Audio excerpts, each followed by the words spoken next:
All right, this is crazy cool. First of all, I can't remember whether it's my podcast or your podcast. So today I'm going to say, hey, this is Eric Wright, and you're on the John Myer podcast. That's actually fun. I've always wanted to do that. But more than anything, thank you so much. Like, I can't believe I'm the one that gets to make the announcement that you are going to be joining. Whoa, whoa, whoa.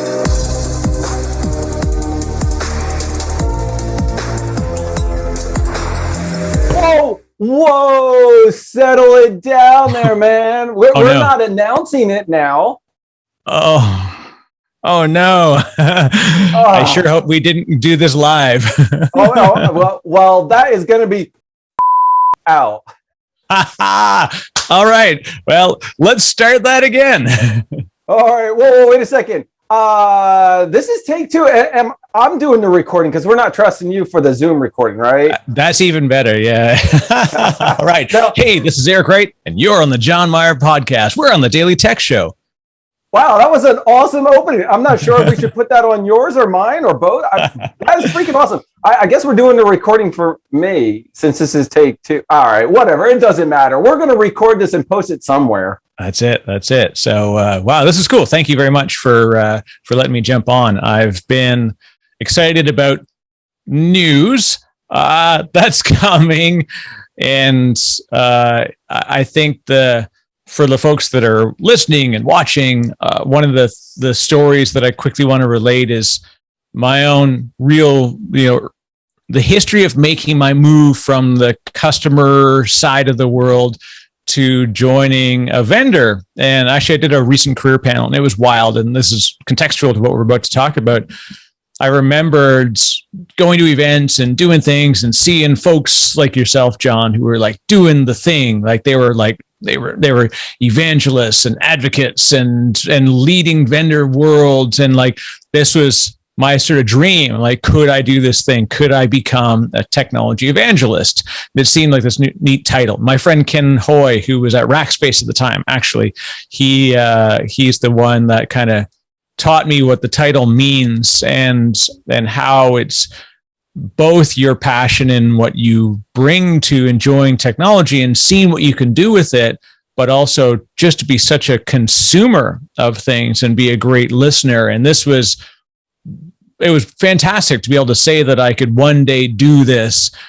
And then unexpectedly, the opportunity arrived. I was actually at VMworld. I was going there. I was working at Raymond James Financial at the time. And all of a sudden I was talking, with somebody. And next thing you know, that was talking became an interview. And then that became 7 interviews. And, we had thought about, could this actually come together? But I just never thought it was possible. So all of a sudden, there I was on Friday, presented with an offer. And regardless of where I had been and what brought me to that point in my career, I knew I had to make the jump because this was the one that I saw. So I say this as a story because I know a lot of people are out there and they think about this stuff and they think, like, how is it possible? Is it possible? It's not necessarily the title. It's just like the thing you want to do. And to be able to see that you're about to go through the same experiences is pretty amazing to me that I'm super excited for you. So you said, thank you for being on my show. We haven't figured out whose show this is going to be. So thank you for me being on your show or my show. Wow, it doesn't matter. Eric, I'm glad I get to share this and do this with you, but share with the audience that in about 2 weeks, I am going to drop where I'm going. I am changing companies. I am changing roles. And the reason I'm doing that is currently I'm a CSE, a customer success engineer. And don't get me wrong, it takes a lot of work, but it's not my passion. My passion is really evangelizing things, working with the product, the marketing team, and really reaching out to the community and listening to the community and bringing that back internal. So you mentioned titles. Well, I have to tell you that I am taking on a new title, but as the title says, I get to actually do all those things. So my new title is, drumroll, dun, da, da, da. Senior Product Marketing Manager, and guess what? Tech Evangelist. Bam! That's what I get to do. I cannot wait. I'm super excited. My energy level has gone up in the last couple of months. It's been going down. I'm like, man, I just really want this role. I really want to do this thing. And the opportunity, all of a sudden, I'm on LinkedIn, and it went boom, smacked me right in the face. I was super excited to see it. I wasn't even searching. And, you know, I get to join an awesome team, and we're going to try not to slip up on this show where I'm going. Yeah, or I'm going to have to watch I already blew it at the start here. This is, we're gonna, now here's the fun part, because we're both used to podcasting, and I sort of still you're open just because I wanted to set a bit of a stage.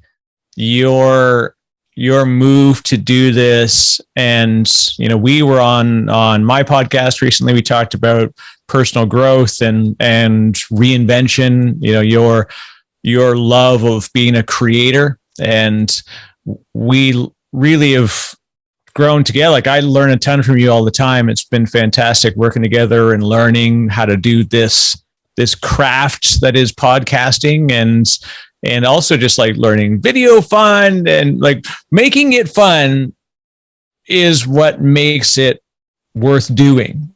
And also just being able to know that I can like help somebody else through this, and we can help each other. Because here's my other fun story, right? I remember being at reInvent in 2019, and all of a sudden this guy with his AWS logo painted and shaved into the side of his head comes by, and I was like, holy moly, that's the AWS blogger. I can't believe it. John Myer's coming by our booth. And I was like fanboying, because it was really, really cool. I really respected what you did in that organization, in that job. And then we got to do stuff with an event through my work. And we were talking about Deep Racer, and we were talking about tons of different stuff. And so it was funny that our worlds collided a lot early. And then it, you know, brings me to now where we're helping each other out in a lot of really interesting ways in podcasting and content creation. So that's also another reason why I want to tell people that in your peer group, like the people that you look at, the people that are on stage or blogging or vlogging or projogging, I don't know, whatever the other oggings are, they're one email or comment or potential, you know, well, hard to meet in person these days, but they're one step away from you. And you never know what that outreach could result in. So I just tell people, like, just do it. Just ask the question, you know, hey, you know, really like your work. Well, I would love to ask you how you do stuff, or can we collaborate together, or can we do stuff? The worst thing that happens is somebody says, like, out of my way, fool. And I didn't think that I was at risk, you know, when you were coming to, you know, really your goal was to nurture the partner experience. And the hilarious thing was I forgot that you were working for AWS, you know, through the stuff we did together, because you were working to make sure that my experience was better and my company's experience was better. That was what really stood you above most folks I know who are in a partner org, where it's just like, this is what we do. How are you going to service that? You flipped the table and said, like, what can we do for you? And the more I work with you, I know that's in your DNA. Eric, you and I got to work together so much. You know, when I was at AWS and doing things for Turbonomic, from the game days to the events to the webinars, and now outside of that, you and I are constantly collaborating on content. I'm always dropping him a thumbnail. Hey, Eric, what do you think of this? And he provides me some great, valuable feedback. In fact, let me drop this out to the audience that is watching. If you want to collaborate, you want some feedback on stuff, hit us up on LinkedIn, on Twitter, whatever social media platform you utilize. We both have websites in the description below. I just always feel like I have to do this for some reason during the conversation, but it gets to the point where you do that on a webinar sometimes. You're like, don't forget to you know, check the links below and smash that like button. I did a call yesterday. I was talking with an old colleague, right? And they were chatting with me, and I was like, you know, I did leave AWS, but, you know, I'm doing this, and now, you know what, I'm progressing to the next one. I'm like, oh, stay in touch. And I said, yeah, don't forget to hit that like, subscribe, and the notification, because I got more awesome content on the way. And that's how I ended the call. It could be the alternative where somebody the other day, I saw a tweet that said, hands up if you've ever ended a work call saying, love you, just forgetting that you're on a work call with people and your common close. So yeah, that's, I love the real opportunity to make changes in what we do, but not why we do it, right? The why is consistent. It's about creating an engaging experience between people, right? We're effectively a two-sided market.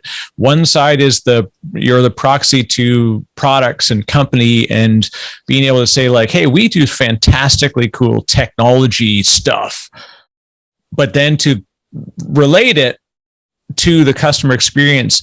And it's different than product management, because in product management, you're very much around guiding the engineering experience to the requirements and the user stories that are needed for the product.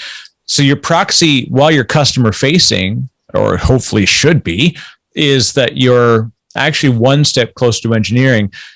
In product marketing and tech evangelism, it's really much more like you're literally on the fence. You got the horses on one side and the sheep on the other, or the cows, or the unicorns, whatever it is. I shouldn't, hopefully no negative connotations to animals that were named during this contest. You're not the idea that, yeah, exactly. Past performance, non-negative future results. The idea that you can simply listen to two sides and then become like the Babelfish translator between those two stories is pretty cool, because it works.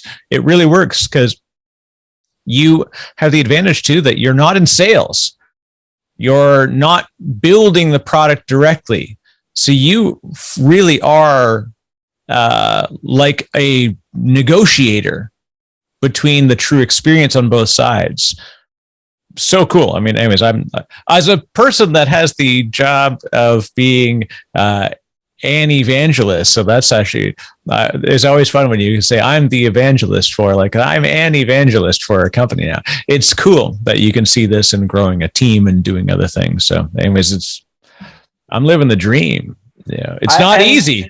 Well, that's the other thing. We'll get into that, but yeah, the dream is not something that everybody wants. A lot of people, they get their dream title or their dream job, and all of a sudden you're like, this is not what I wanted at all. That was 100. I got to admit, folks, that was actually me. Not when I first started AWS. I absolutely loved working in the cloud management tool space as a PSA.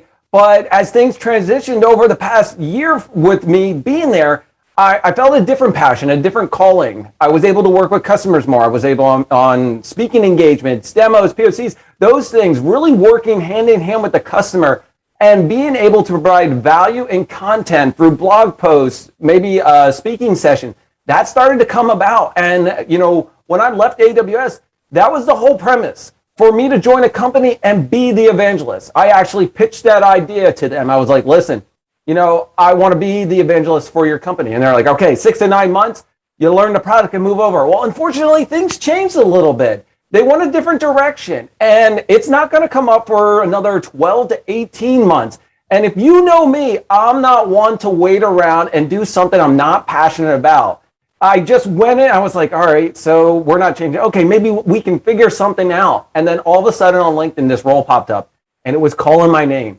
And it was like, John, you got to apply. And I reached out to the folks on the company. I was like, listen, I'd like to apply for this. And you know what was surprising? You mentioned this the other day, is like you were on a call and somebody said, hey, whoa, that's the Disco Posse podcaster.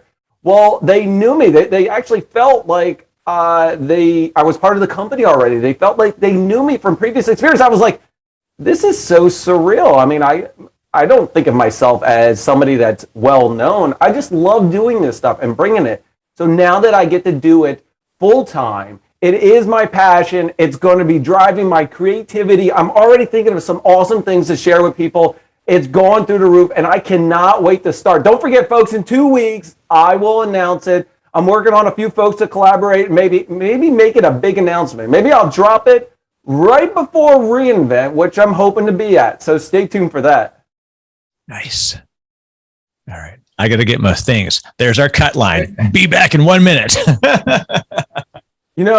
Eric thinks I'm cutting this while he goes to the oven to get something out, but I'm going to play Eric for a little bit. I'm going to give you folks a little something to talk about. All right, so let's talk about content creation and doing it. I'm going to give you some feedback. Just do it. Just get started. Make that first video and then learn from there. Find somebody else that you want to follow. Just do it. It's really the ultimate goal. You just have to make that first one. Now, I like making mine probably around 20, 25 minutes. Anything more, people start to trail off a little bit. But have some fun and be yourself. Be genuine. As a true quote from Eric, the excellent coffee comes from the grind. Grind it out day in and day out. If you're not in that role, find that role. Work towards it. Work with your company to find that role. And if it's not there, don't be ashamed to follow your dreams. Okay, wow. Woo! That hat's getting a little warm. We're going to toast off. Oh, you know what? Let me change this for Eric. You know, the green to follow his company's colors. And we'll take a little sip. I feel like I should be singing and dancing till Eric gets back. Doing the floss a little bit. All right, I got to stand back so you can see it. Oh, hey, look at that. You even changed backgrounds while I was gone. Yeah, the audience. That's what happens when you go when you don't plan when your stuff has to be done, and you get timers going off. So there you go. That's the magic of world. I like this green. I actually just for such an occasion, I can actually match you on colors. There we go. Ooh, perfect. Next. Yeah, there we go.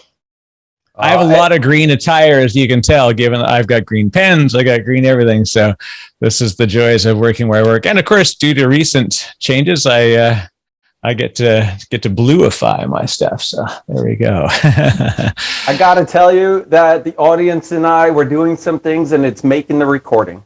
Nice.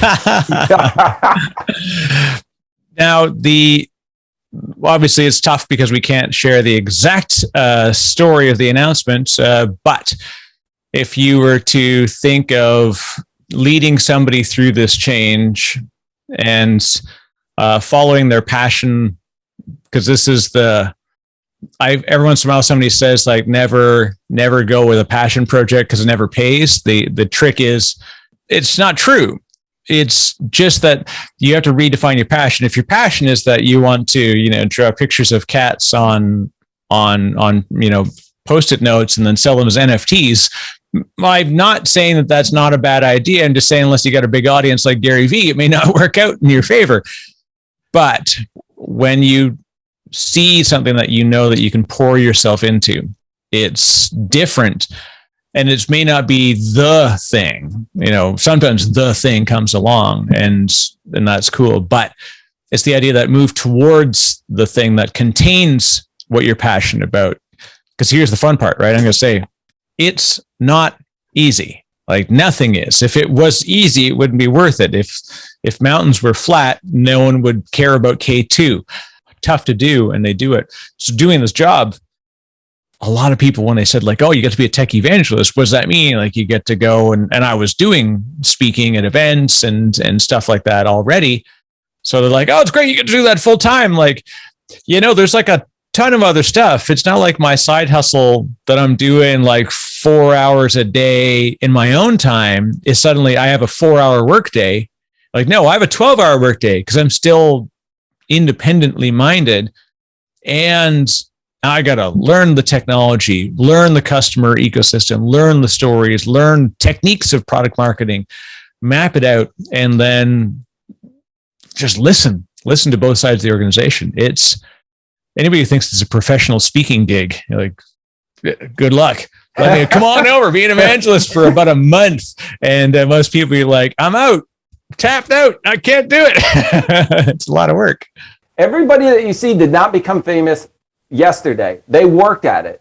One of the things that I see is always a great quote is one day your side hustle will become your day hustle, will become your main job, will become your responsibility if you wanted to, if you grind it out. You just need to get started. Very first thing, and I was talking about this on the break where you were getting something from the oven, by the way, is that I talked about is just make that one video, that one content, put it out there.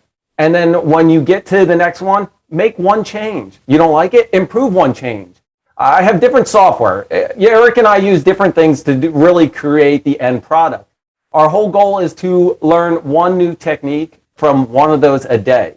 Maybe, so an example of this is Photoshop. By the way, they are not a sponsor, but if you'd like to sponsor, call me. So anyway, what I do is I want to make something cool. I want to sharpen the image. I want to make it, clean it up. I want to put a new layer of mask. I want to do it faster. And all you have to do is learn that one. Do it, put it out there. Next, add on to it each and every time. That's all you need to do. There are some cool products out there that you can do it, like Fiverr. Fiverr is really cool. And the reason I'm mentioning them is because they have some cool products that you can go in and you can purchase it, like a stinger. Maybe you want to do a little 3D thing that comes on the screen that says, here's our current sponsor. Those are out there and readily available to you. By the way, Fiverr links are in the description below. But did you like that? As they should be. But that's just really what I'm saying is get started. Eric and I talk day in and day out about a new technique. We actually do not talk work like shop. And the reason we don't is because we're learning. I don't even know where you work. You will know in about 2 weeks before you try to spoil it in the beginning. There you go. But yeah, what do you think, Eric? I mean, did you just start this yesterday, or how long have you been at the grind? I always tell people I remember it was the Bare Naked Ladies, of course, a band that a lot of people will know. And I remembered one time I saw them in a little tiny club called the Rivoli Tavern in Toronto on Queen Street West. It's like a club district, and it's almost like a glorified sort of poetry reading size of venue. And I saw them play with another band called Corky and the Juice Pigs. They were it was hilarious because they were like this fresh, thing. And they had the song, If I Had $1 Million, that was coming out, they had been going out doing on a club circuit. I had a cassette tape. That's how old this was. Right. So I'd like a demo cassette that I bought for like $6 because I wanted to support, they were talented folks and I wanted to support them. Come, 5-6 years later, that went on their first signed album. And all of a sudden they were touring around and they were all of a sudden the paper, Bare Naked Ladies, an overnight success story for Canadian music. And I was like, I saw these, I've got a 6-year-old cassette tape with that song on it. So this whole trope of you go viral, like startup founders too. I literally have interviewed hundreds of founders. Never have I interviewed a first-time founder who hit it. It's always, you hear the term serial founder, and it's true because you have this passion for creating and starting something and you try and it doesn't go well. You learn hard lessons. And I mean, sometimes it does, it very much can, but 99% of people, it's trying it out. Like I have a coffee shop. It's just grinding away in the background. I should say that quite literally grinding away in the background. And it was something that I said, I'm going to try this. And it started 3 years ago as an idea. I bought a domain name and it turned into a thing that I did for a coffee exchange at events. And then it turned from there into why not? Let me actually try and can I start this as a company? And it's just, I'll say percolating, grinding away in the background. Grinding away, percolating. Do you have any more coffee jokes there? It has a devilishly good swag as well as diabolically tasty.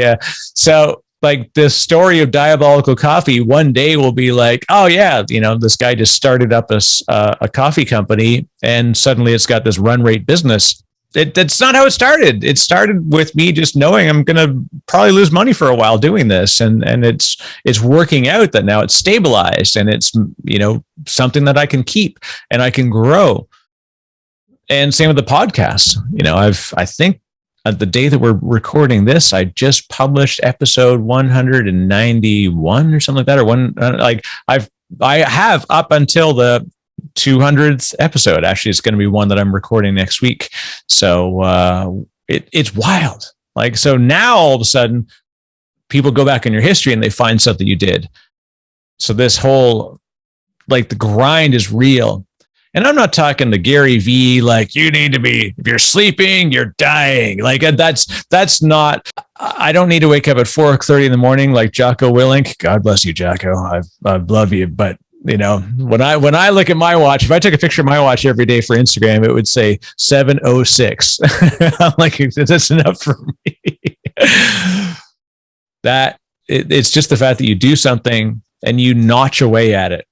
You do a little bit more incremental things. If you could increase your productivity by 1% every day, just do one thing extra, make time for it. It becomes a habit, first of all, and it becomes something that, you know, like even if I take a day off, I've been cranking for a while, and it just changes the way you think. So I don't know, I'm sure I'll have another, 4 or 5 other companies by the time I actually get to episode 300, but I see the future of, many, many more things that just keep coming. I'd like to be episode 300. I'm going to put that down. Okay. You pencil me in, actually pen me into that. That'll be a perfect one. Now you mentioned, hustling away at this and the grind and getting it done. I have to tell you, the other day, it was so surreal that I passed 100,000 views on my YouTube channel. Now, nice. Congratulations. This is totally mind blowing. I looked at it, said milestone 100,000. Now, I know, first of all, the entertaining YouTubers out there, they passed that within the first couple hours, but you realize I have about 130 videos out there. And for the Daily Tech Show, I just wrapped up and I will be releasing episode 34 next week. By the time you see this video, I'll be on episode 35, possibly. I'm not sure. I'm just telling you 2 weeks after this video drops, or even sooner, because I get really antsy to put these out there. But I will announce where I'm going. But I'm just talking about it. Like each and every milestone, celebrate them. I celebrated when I had 10 subscribers, when I got to 50, when I got to 100, and I could customize my YouTube channel. I mean, each one is a success and momentum for the next. You just got to keep doing it and have fun. First of all, I have to tell you that when Eric and I take a week off of literally, I have nobody that I am interviewing that's not going to be on the show, I actually feel lazy. I feel like I haven't done any content creating. But during that time, I'm editing video after video after video, creating thumbnails, putting things together. So I try to take a week off so I can catch up to everything, and I release every Wednesday. This will not release on a Wednesday unless it is the 2-week mark. But just kind of going off on that, I mean, you think about it. You just have to keep doing it and have some fun. If you're not having fun producing content and being genuine about it, don't do it. Find another passion. That's really what it's all about. Every YouTuber out there, if you see them do it, they're coming across naturally. They're having a lot of fun. And if you know me, I'm high energy and goofy. Like I like being weird and just having just everybody that I interview. If I tell them, listen, this is going to be a conversation. We're just going to be chatting. If you make me laugh, it's going to come on there and I'm going to leave it onto the show. If something happens, we're leaving it. It's all natural.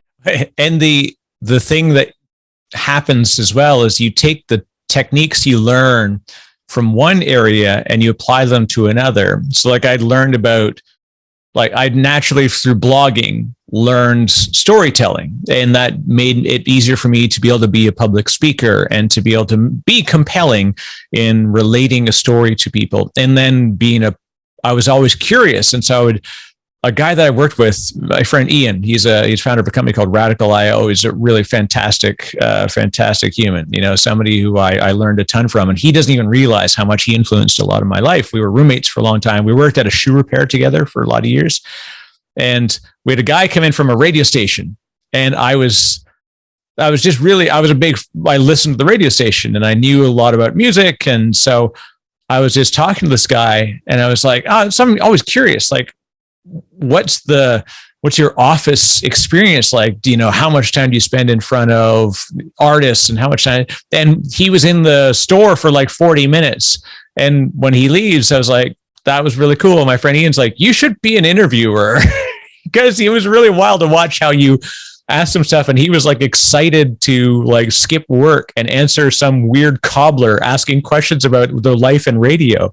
And so through those experiences, putting them together, then I learned video. I only did this as audio on my podcast for the longest time, partly because I have a great face for radio, as they say. But on top of that, I was just like, it's an extra layer of work. And I didn't really know how to get high quality video. And I thought to myself, who cares? Just do some bad ones and then learn. So I did that and I started learning, and then I learned how to edit and I learned how to do other things. And now I put out probably what's going to become my most popular video, nothing to do with the podcast. It's like a goofy Halloween video that I did just to like, I love Halloween in my house. My wife and I are fanatics. My kids, we all love Halloween. And so I just set up our crazy Halloween decorations, and I busted out my camera and shot this like all, some of it's even shot in like 4K, just like me walking around, and I'm like, put some crazy music on there. Wait, Eric. I got to jump in there. Okay, first of all, take a look up here for the crazy video. I want to talk about this. I want to jump in and ask you a couple of questions, because you told me how much data that it took for you to record everything from audio to video, all the editing, all down to what type of time frame for this video. Let's dive into that. Yeah, here's the unfortunate breakdown that no one sees. The cutting room floor is you can't see the cutting room floor because all the stuff that gets cut onto it. That particular video, so it's 1 minute in length. I think it's like 1 minute and 6 seconds to be exact. And the hilarious thing, it's 42 gigabytes of raw video footage. Overall, I think it was about 17 to 18 minutes of me just like sort of zooming by stuff and like zooming in and out, just having fun with just different visuals. It was shot across 2 nights because I had to get the moon. I saw almost full moon. So I'm like, let me take some moon shots. So I had like 8 videos of trying to get a good moon thing, which was literally like 0.7 seconds of the video. And the end result, it was 29 files, 42 gigabytes, 2 nights of work, 18 minutes, sliced it down to 1 minute, take 2 audio files, merge them together, and that was it. Probably, I'd say an hour in total of recording time elapsed, an hour of editing, 1 minute. Oh my goodness, I probably should get out of this business. But no, like that was so fun. If you haven't seen it, if nobody has seen it, definitely. I absolutely love this. I showed it to my son. So it was all worth it, in my opinion. Okay. All the work that you put into it, 2 thumbs up. I absolutely loved how you put it. And in fact, we are recording this on the Friday before Halloween, which was actually supposed to be a trick or treat night. And unfortunately, it's been postponed. But I was going to take mine and try to do something similar around the neighborhood. I was going to record in some of the spooky stuff. I was going to piece it all together and really do the editing and put it. It might happen on Sunday. But either way, I thought it was really cool how you zoomed in onto it, the sound effects, everything that you put together. It's all worth it. So stay in the business. Thanks, man. And also just for people that, like, if you want to learn how to do this stuff, like John said before, listen, read, consume. I'm always torn on this thing, right? I had Liza Huber on my podcast, and we did a great episode. She's been on a couple of times, actually. She has a company called Sage Spoonfuls, and she's really, really just like pulled us together. Another a beautiful overnight success story that is definitely far from overnight, but she's earned success as a result, and it's really cool. But her sort of line was telling her kids, you just watch YouTube all day. Why don't you try something? Why don't you try and create something? Instead of just being a consumer, do you want to consume other people's content, or do you want to create your own? So it's a funny dichotomy that it helps to consume and learn to then find your voice. And it is interesting. I watch, there's a few YouTubers that I really enjoy, and it's hilarious because it will influence sometimes the way that I do things. I did this one video where I was going to drill through a hard drive to show this thing about Synology. So the folks at Synology have been great, and they sent me a demo unit. And so I actually use it for a ton of stuff.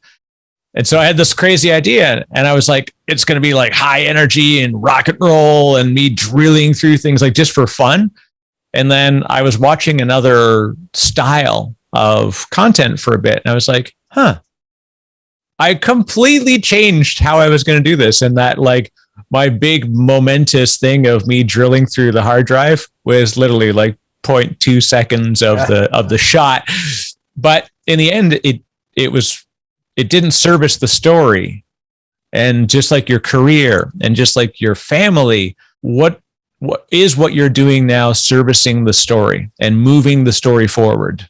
Your life is a story. Your life has a soundtrack. Your life has characters. Your life has purpose. So just look at the thing you do, and can I do something? Can I just take a thing that I write down and put it into action and move the story forward? Now, folks, we're supposed to be talking about and dropping that I am taking on a new role and opportunity. I think we've diverged from the subject here. I blew it up on you.